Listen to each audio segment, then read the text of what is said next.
Jamani, unajua sasa hivi kuna mtu ambaye bado anaishi kwao, alafu ana miaka 18.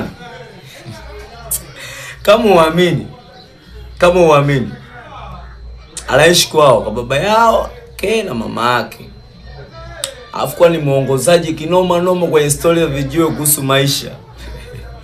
Alafu yeye bado hajatoa mguu kwao. Alafu anakuambia mimi na hasu kinyama.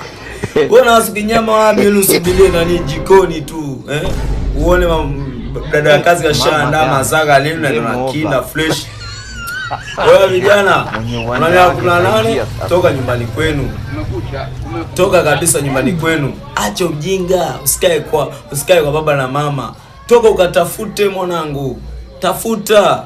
Sio mwendo wa tap screen tu. Una muda mwingine anakuja na kutap na wao mwanangu. Toka katika maisha ya nyumbani. Nenda kakomae, pambana, beba zege. Unaona? Sio imekuja kilaini. Mimi sikae kwa baba na mama lakini naishi maisha shente.